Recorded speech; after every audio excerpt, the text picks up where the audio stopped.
Hello everybody, hope you're doing marvelously well. In today's video, we're going to be talking about 6 ways to drastically improve your vocal recordings.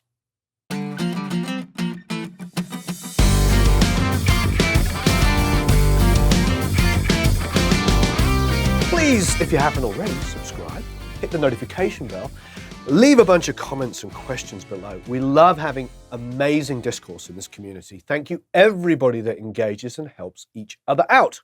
And of course, you can go to producelikeapro.com and sign up for the email list and get a whole bunch of free goodies.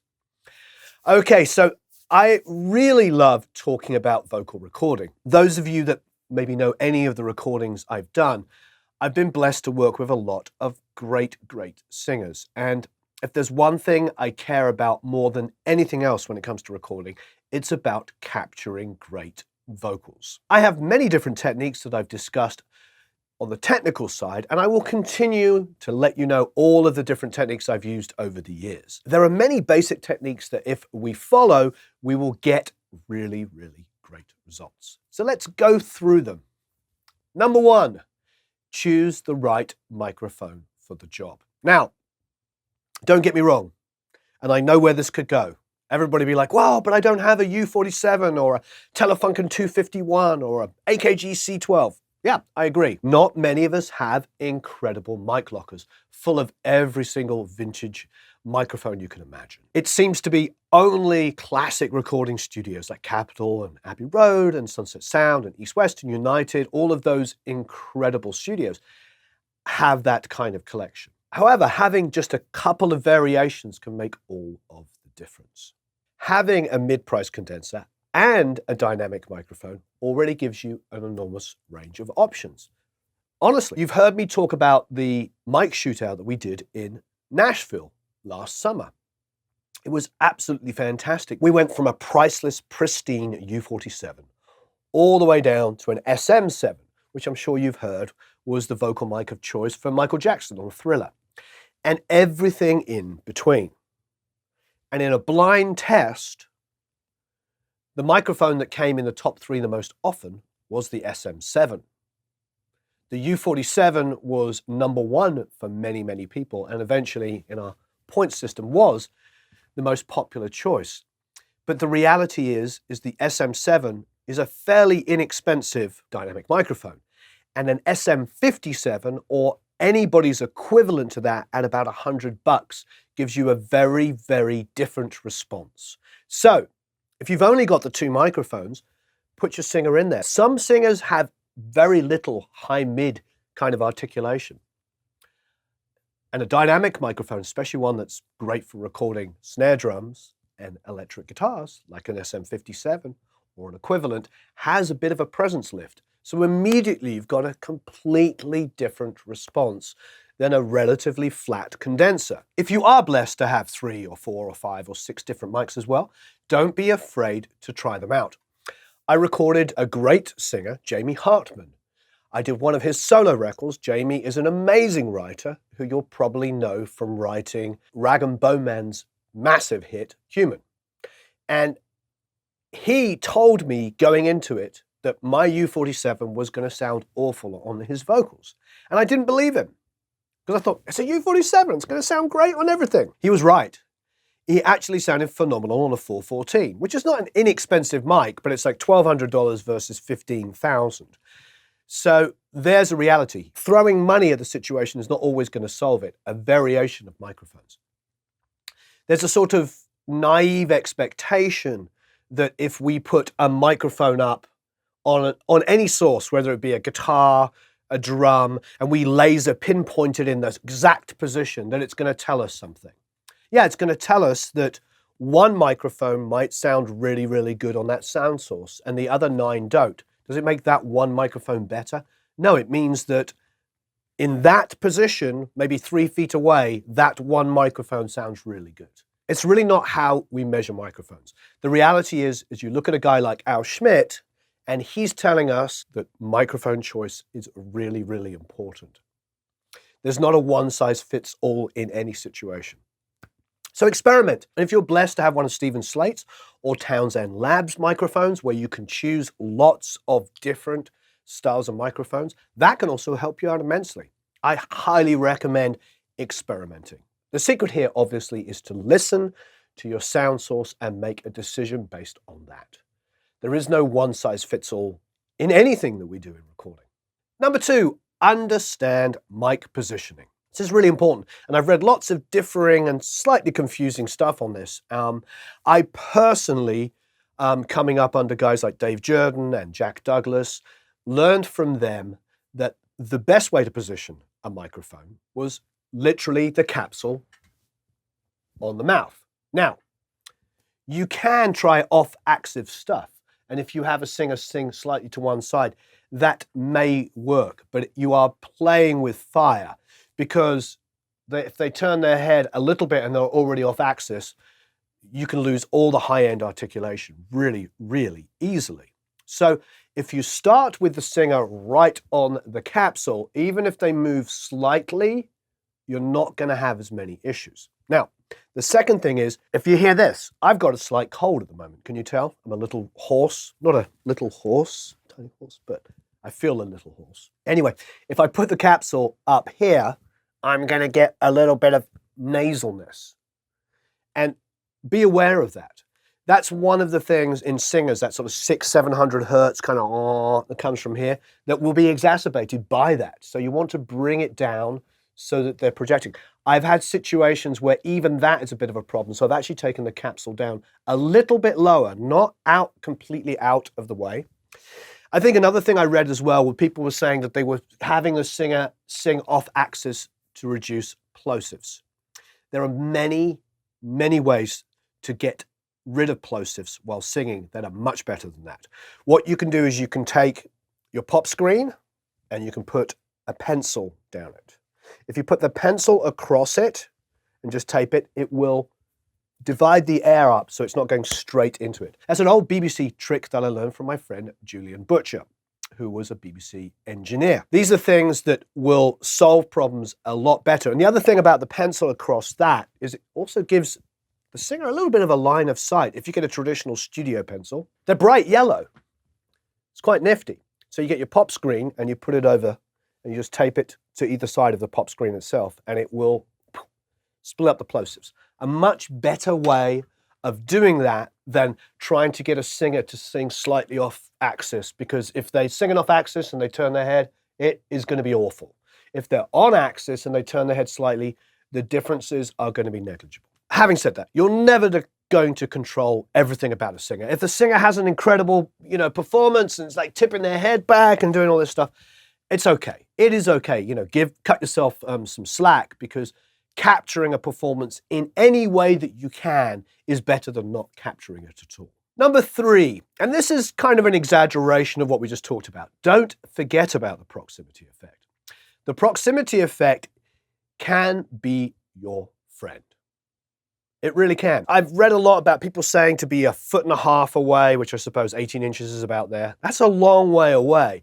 And that can be really, really good for a rock singer. Somebody that is just screaming like crazy and may, cause the capsule to distort. You don't want that. You may have to pad the microphone in that instance. If it has a 10 dB pad, you should probably put that in so you're not sending distorted signal down to your preamp and then not distorting your preamp again. You might distort the microphone and then distort the mic pre. Not a very pleasant sound. However, proximity can be amazing. When you get right up on the microphone like this, let's just say you have the mic here and then you put the pop screen there. It's a verse and you want that warmth. You want that, hey Jude, you want that warmth there. That is a nice thing. Low level singing, right up close. That extra warmth that the microphone is going to give you can be phenomenal. You just need to understand proximity. I tend to have a vocalist about that far away from the microphone in general. When they're wailing, yes, they tip back a little bit, that can be nice. If they want to get a little closer on some of those really warm, very intimate phrases, that can be amazing as well. It's all about understanding your proximity effect. I don't personally believe there is a perfect anything. I think it is about understanding. It's getting back to that first conversation we had about microphones, about the idea of laser pinpointing everything being perfect. Microphones are like instruments. They're another tool in your arsenal. If you listen to what Al Schmidt was saying, Al is talking about using the right microphone for the right job. And because he learned before excessive amounts of EQ were available and compression and everything, he had to make choices on which mic was going to be best for the singer, which microphone was going to be best for any instrument. And that is a blessing, because microphones having very, very different characteristic differences, even within themselves, like proximity, is a blessing. It's another tool in your arsenal. So understand how to use proximity. I hope you're enjoying these little tips here. What microphones do you like? What microphones have you used on different singers? What headphones do you use? And of course, please subscribe, hit the notification bell, and don't forget to go to Produce Like a Pro and sign up for the email list. Number 4, make sure you choose the right headphones for the job. I have had a handful of singers turn up with their own headphones, and that can be phenomenal. It can just save your life. They plug it in, they know exactly how the music's going to sound. Psychologically, they feel comfortable and confident that the headphones are going to sound good because those are the headphones they own. Now, that can also be a little bit of a curse because they may have open back headphones that are bleeding all over the place. They may have headphones that frankly can't take the kind of level that they want.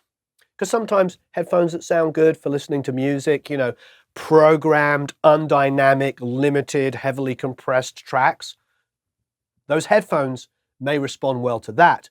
But uncompressed, dynamic performances like their own vocals cannot work in those situations. So it can be a blessing and a curse. Obviously, always listen to your singer. If they come prepared with their headphones, try them out. But make sure you have good headphones available. The 2 things I look for in vocal headphones are obviously sound and comfort all in one. A pair of headphones that you put on that sound great and are comfortable. That's fantastic. But secondly, decent enough isolation is really, really important. If you've got somebody whispering a verse, which happens. I'm doing vocals at the moment where the singer is like, doing a falsetto, it's so quiet. They're doing this and they've got so much gain on their microphone and they like their vocals to be so loud and the music to be so loud as well, we could be in all kinds of trouble. We could have tons and tons of bleed coming through. So good isolation is also a great thing to have. Beyond vocals, it's great for like acoustic guitar parts. Let's say I'm tracking an acoustic guitar arpeggio really lightly and I've got click, click, click, click, click going on because I need it loud. And my headphones have no isolation, and I'm sitting here. As soon as you bring that acoustic guitar up, you got dun dun click, dun dun click. Good isolation is very important. Sounding good is very, very important. And also comfort. If you're going to be doing vocals for huge amounts of time, having the headphones be comfortable is very, very important. It doesn't matter how good they sound. If they're like clamping the side of your head and it's like killing you and it's hurting, you're not going to get a good vocal performance.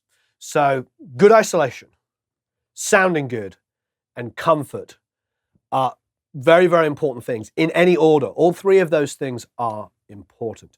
The great thing is headphones, good headphones that I use sometimes cost less than $100 up to about $300. I've got some really expensive ones like those beautiful Focals that I listen to mixes on and I enjoy listening to music on. But ultimately, most of the tracking stuff that we have is between about $100 and $300. I know probably for some of you that's a little bit to start off with, but it does let you know that eventually you can get into professional sounding headphones at a decent price level. Number 5, and this is further to the discussion on headphones. Make sure you have a great headphone mix. When I'm working with Eric here, I will ask him to listen to the artist's headphone mix. We have a headphone box here, which has, I believe, 8 outputs. So we come off of the console, we create a submix on here, it goes into there, and then there's 8 outputs. One of those goes to the artist, one of them goes to Eric, one of them goes to me, and the other 5 could go anywhere. We could have different people in here. So we don't have to monitor super, super loud. But the thing about having those headphones is we can hear what the artist is hearing. And that is really, really important. But I'll also have Eric run in there and listen on playback and make sure they aren't so unbelievably loud. Because if you've been tracking vocals for 3 or 4 hours, the singer may have you slowly turn up those vocals. Next day, you come in, either the same singer or a different singer. It could be the same singer wanting to punch in and fix a lyric from the night before. However, there's the volume they finished up at that night. Could be, 10 dB louder than where they started from earlier in the day. So these are the things that are super, super important. Make sure the mix is great. Not just the mix, make sure the volume is in a decent level. It's better to have somebody tell you to turn it up than to just throw off the headphones because it's been so unbelievably loud. I've had that happen to me. In '99, I was working with the Bangles doing demos for them. They just got back together and they were doing a record, and we came to do an overdub. It was with Debbie, the drummer, and I had not checked the headphone volume because it was a punch-in from the night before, and she threw off the headphones. And I remember being really embarrassed, really full of anxiety. But luckily, she's a great drummer, a great person, and forgave me. But it was super loud because she was doing a drum fill overdub where the night before she'd been in a room with the full band, everybody tracking, all of the band tracking. And so it was like so many things competing. The drums in the room, everything in that mix. And she just wanted to do a fill overdub. And yeah, next morning, her ears are fresh, and I didn't check the volume. And she threw them off. And so when you've had that happen to you, you will always make sure, or at least hopefully always make sure, to have a really good headphone mix for your artist. Number 6. This is a big one, and I probably could have made it number 1, but number 6. Be careful how you process the vocals going in. I personally, and I've talked about this in a lot of videos, but I personally never ever apply EQ to the vocal when recording. I always record flat. That is where good microphone choice, can really, really help you out. If you do happen to have 2 or more vocal microphones, you can try them out. If you want a little presence lift, then yes, try out the dynamic. If you want, some more warmth and you've got too much brightness and you happen to have a ribbon, throw the ribbon up.